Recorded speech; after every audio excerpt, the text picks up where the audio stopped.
We's good to go. Yeah. I got my little TV remote. You have the TV remote for? I don't know. I just got the TV remote. I just like having the TV remote. No TV. No TV, but we got the TV remote.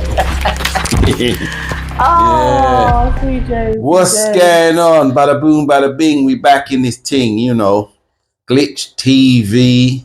C. James from Glitch TV, and I am with Roti Queen. the Roti Queen. You already know. So we're gonna speak about some, you know, stuffs, bits and pieces, a little bit of this, a little bit of that. I think we start off with relationship question. I think. Yeah. We'll start off with always big. Yeah, exactly. Always We got a lot of emails and people are saying talk about relationships and whatnot. So there's a, you know, when you start off in a relationship, or when you're just friends or getting to know each other, you know, someone will always say one of the two. It might be the man, it might be the woman. Usually it's the man will say, let's go on a first date. Let's go on a date. Where should we go? Whatever. So you go on a date, and then there's that altercation with who should be paying. Mm-hmm.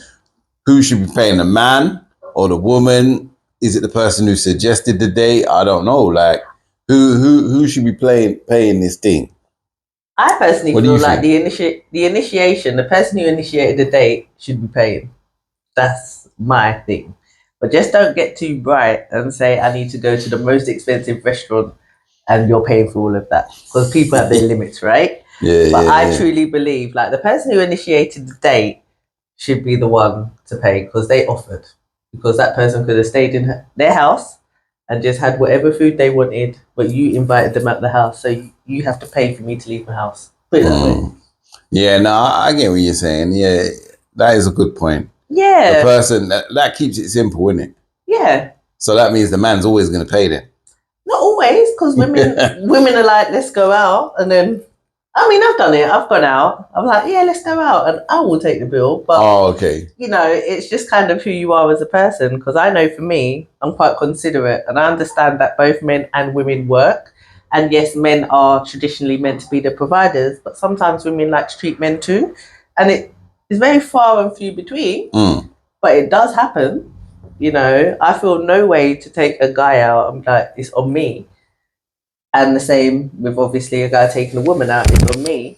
It just depends on the type of person that you are. Because there are some men that are like, can I get my hair cut? Can you give me £10? And that's the worrying thing, because you know you need to get your hair cut. So why am I paying for you to get your hair cut? No, do you see what I'm saying? That's a special type of madman.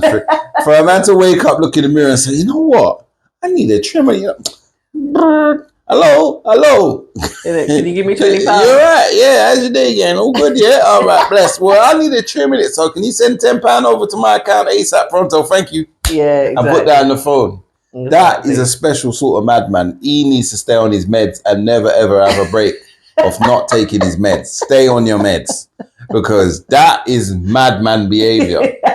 But it's true. There are situations like that. I've heard about that, because I was speaking to this girl ages and ages ago, and I was asking her about her previous man. So she was like, "Oh yeah, I used to go out with this brother," and I was like, "Okay." And then she was saying, "Oh yeah, the brother loved to rave, and every week rave, Saturday and Sunday raving with his man." Then I was like, "Is it?"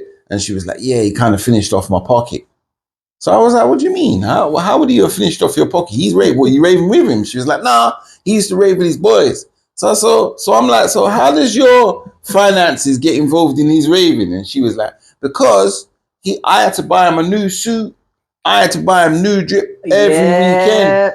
I've heard. And I'm like, so what? He's not working? She was like, nah, he wasn't working. But even when he was working, he's just got that bad behavior where he feels like I need to be paying for everything. Yeah, I've heard of that. I was like, yo. I know some people. That is mad. I know some people where they were going out and the partner was like, I need a new pair of trainers. You need to buy my trainers so I can go out with you. It was like, what? No, man. Primark, £8. 6.5. Them sort of people should be in the rave barefoot, really. With some tape just wrapped around. Going out full stop. If you can't afford to get your outfit, I'm not saying you have to buy a new outfit, because let's not get twisted. We all have a lot of clothes. We just feel like we don't have enough. Yeah. We actually can find something in the wardrobe. And yes, social media has kind of ruined it for you, because if you wear a dress, or for me, I'm not expecting you to wear a dress, but if I wore a dress and then I went somewhere else and someone snapped me on the camera in that same dress, people are going to think, well, she ain't got no more clothes. She's got one dress in her wardrobe. One dress, which is, this is why people are buying more and more, so they don't get seen in the same outfit. Yeah, but I see what you're saying. Clothes are meant to be worn more than once, Yeah, of course. But yeah, you're right. There's definitely a different caliber of people out there when it comes to relationships, paying, all that kind of stuff. It's meant to be a partnership, isn't it? That's really what it is. Yeah. I just don't understand the misunderstandings.